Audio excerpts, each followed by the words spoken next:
Kuva umujyi wa Goma munini mu burasirazuba bwa DRC wafatwa ku itariki ya 27 Mutarama, abayobozi bo mu muryango w'iterambere rya Afurika y'Amajyepfo SADC n'umuryango wa Afurika y'Iburasirazuba EAC bakoranye umwete kugira ngo babone igisubizo cy'amahoro kuri iki kibazo. Icyakora ku rundi ruhande ngo Ububiligi, Burundi na Repubulika ya Demokarasi ya Kongo byongera ingufu mu bufatanye bwabo bwa gisirikare bitegura ibitero simusiga ku munyeshyamba za FCM23. Hagati muri Werurwe, indege nyinshi za gisirikare zavuye Buruseli zerekeza Kinshasa, Buruseli zerekeza Bujumbura na Kinshasa zerekeza Bujumbura. Bivuga ko zimwe zari zitwaye intumwa za gisirikare, izindi zitwaye ibikoresho.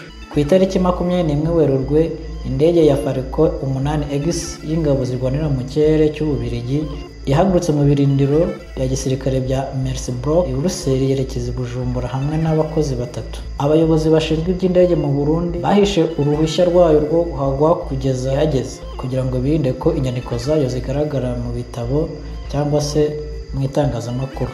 Indege yasubiye i Buruseli mu gitondo cyo ku itariki 22 Werurwe hamwe n'intumwa z'Abarundi zigizwe n'abasirikare 8. Kugeza ubu ntaramenyekana ubutumwa bw'izi ntumwa Buruseli. Iminsi ine imbere y'indege y'ingabo zirwanira mu kirere z'Ububiligi yari yageze i Kinshasa, hanyuma yerekeza i Kindu, umurwa mukuru w'intara ya Maniema, ahoherejwe ingabo z'Ababiligi zisaga 500 zoherejwe hamwe n'indege zitagira abadereva n'ibifaru kugira ngo zifashe ingabo za DRC kurwanya inyeshyamba za AFC/M23. Iyi ndege ya Boeing 727 y'ingabo zirwanira mu kirere za Repubulika ya Demokarasi ya Kongo yari itegerejwe i Bujumbura iturutse i Kinshasa ku itariki 24 Werurwe cyangwa mu gitondo cyo ku itariki 25 Werurwe. Bivuga ko yari itwaye indege itagira abadereva. Kuri iyo tariki indi ndege yavuye i Kinshasa yerekeza Bujumbura. Intumwa za Kongo yari itwaye ntizigeze zimenyekana mbere. Ariko kwa 25 Werurwe, Perezidansi y'u Burundi yanditse kuri X ko Perezida Evariste Ndayishimiye yakiriye Thérèse Kayikwamba, Minisitiri w'Ububanyi n'Amahanga wa Kongo, wari utwaye ubutumwa bwa Perezida Felix Tshisekedi. Mu butumwa bwe, nk'uko iyi nyandiko ibivuga, Tshisekedi yifuza gushimangira no kwagura umubano mwiza w'ibihugu byombi hagati ya DRC n'u Burundi. Amakuru yemeza ko Kayikwamba Ndayishimiye yaganiriye ku buryo bwo kwagura amasezerano y'ubufatanye mu bya gisirikare yashyizweho umukono muri Kanama 2023, yatumye Burundi bwohereza mu burasirazuba bwa Kongo ingabo zisaga 15,000 kugira ngo zirwanye inyeshyamba za AFC/M23.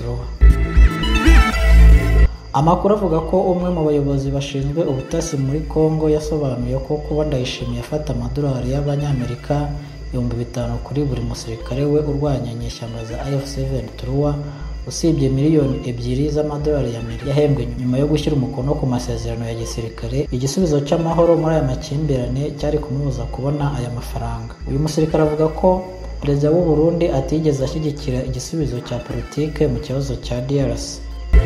Bivuga ko Ndayishimiye yohereje abasirikare benshi n'abarwanyi b'imbonerakure Uvira mu rwego rwo gusubiza inyuma inyeshyamba no kubuza abasirikare b'u Burundi bata urugamba gusubira mu Burundi. Amakuru atandukanye yemeza ko icyemezo cya Ndayishimiye cyo guhangana n'ikibazo cya DRC hakoreshejwe ingufu za gisirikare ari kimwe n'icy'Ububiligi ndetse na Tshisekedi, mwe n'ubwo Perezida wa Kongo amaze iminsi yigaragaza nk'uwiteguye gukurikiza imyanzuro y'inama za SADC na EAC zimuhamagarira kuganira na M23.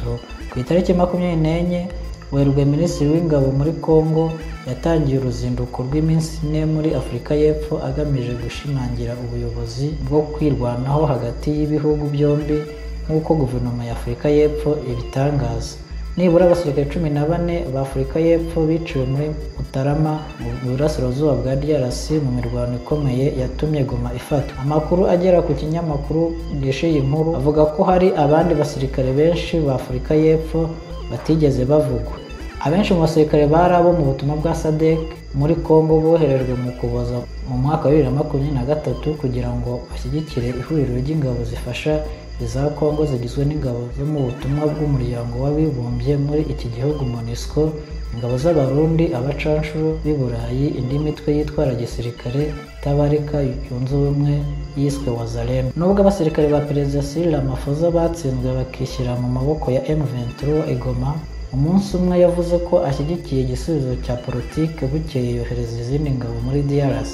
Ku itariki ya 12 Werurwe, Minisitiri w'Imari muri Afurika y'Epfo Enoch Godongwana yatangaje ko amafaranga miliyari 5 z'amarani, ukuvuga miliyoni 475 z'amadolari y'abanyamerika yakoreshejwe mu kohereza ingabo za Afurika y'Epfo mu burasirazuba bwa DRC, bituma havuka ibibazo byinshi ku ntego zayo, dore ko SADC yahagaritse ku mugaragaro ubutumwa bwa Samidre kandi ingabo za Afurika y'Epfo zikaba zitakijya mu mirwano. Chris Hunting, umusirikare ukomeye muri Afurika y'Epfo, yasobanuye ko bamenyeshejwe ko ingabo za South Africa National Defense Force ziri kwibaka i Lubumbashi. Yongeyeho kandi ko bari gukusanya amakuru ko abasirikare bagera kuri 700 kugeza kuri 800 bajyanywe i Lubumbashi.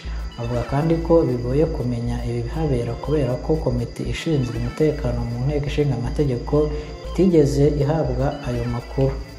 Ku itariki 21 Werurwe, Angola yatangaje ko yahisemo kuva mu buhuza mu ntambara ibera mu burasirazuba bwa DRC kugira ngo yibande ku buyobozi bwa Afurika yunze ubumwe. Nubwo hashyizwe ingufu zose mu gushaka umutekano mu burasirazuba bwa DRC, Tshisekedi rimwe na rimwe aracyahakana ko inyeshyamba za AFC M23 ari abaturage ba Kongo. Avuga kandi ko ari iterabwoba rikoreshwa n'u Rwanda. Mu rwego rwo gushyigikira ibyo Tshisekedi yavuze, Ndayishimiye yabwiye BBC ko afite amakuru yizewe ko u Rwanda ruteganya gutera igihugu cye, ikirego u Rwanda rwasanze gitangaje mu gihe intumwa zombi zari zirimo gukorana muri gahunda y'umutekano ku mipaka y'u Rwanda n'u Burundi bifunze kugira ngo bifungurwe. Ndayishimiye yageze aho avuga ko intambara ishoboka kuba mu karere kandi ko u Rwanda nirutera ubujumba ruturutse muri Kongo, u Burundi buzatera Kigali bunyuze mu ntara ya Kirundo mu majyaruguru y'igihugu. Perezida w'u Burundi ntiyashinje u Rwanda gusa gushyigikira inyeshyamba za AFC M23 no kwica abaturage ba Kongo, ahubwo anashinja gushyigikira inyeshyamba za Red Tabara zirwanya guverinoma ye nubwo zo zibihakana. Ibi biri kuvugwa mu gihe umubano w'Ubugande n'Ububiligi wo ari nta makemwa. Minisitiri w'Ingabo n'ibikorwa by'abavuye ku rugerero wa Uganda Hon Jacob Obote yashimangiye akamaro ko gushimangira umubano wa Uganda n'Ububiligi, cyane cyane mu bya gisirikare.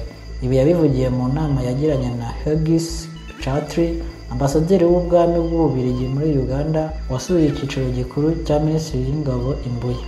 Obote yagaragaje ko yishimiye ubufatanye Ububiligi bumaze igihe kinini bufitanye na Uganda kandi ashimangira ko igihugu cyiyemeje kurushaho kunoza ubufatanye mu bya gisirikare nk'uko bigaragara ku rubuga rwa Minisiteri y'Ingabo ya Uganda. Ono Obote yavuze ko umubano ukomeye wa Uganda n'abaturanyi bayo bituma iba umwihariko, kandi ashimangira ko gushimangira ubwo bucuti bishobora kongera ubwumvikane. Ambasaderi Hughes Chatri we yashimangiye ko gukomeza ubufatanye hagati y'ibihugu byombi bizatanga umusaruro ushimishije, kandi agaragaza ko afitiye icyizere igika gishya mu bufatanye na guverinoma ya Uganda. Iyi nama yitabiriwe n'abayobozi benshi bo mu nzego zo hejuru za gisirikare, ndetse barimo umuyobozi wungirije w'ingabo Lt General Sam Okindi, umuyobozi mukuru w'ibikorwa bihuriweho Major General Jack Bakasumba, umuyobozi wungirije ushinzwe umutekano Brigadier General Abdul Rugumayo, umuyobozi w'agateganyo ushinzwe kurinda amakuru rusange Colonel Chris Magazi, na attaché militaire muri ambasade y'Ububiligi Bujumbura Colonel Michel Leku n'abandi.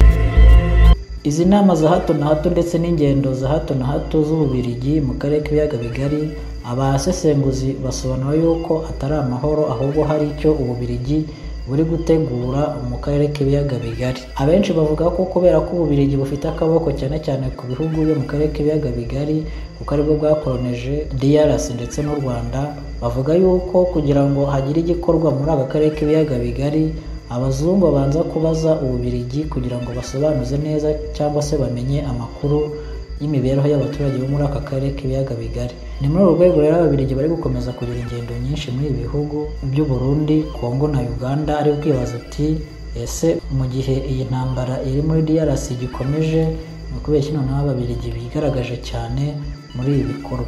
Murakoze rero kubana natwe. Niba ari bwa mbere ugifungura Rwanda 24, ni byiza kandi nicyo gihe cyo kudutera inkunga, ukora subscribe, ukora comment, ungura inzogera kugira ngo amakuru nk'aya ajye akugeraho ku gihe mu gihe twayasizeho. Murakoze, mugire ibihe byiza. Muri kumwe nanjye Mombasa. Bye bye.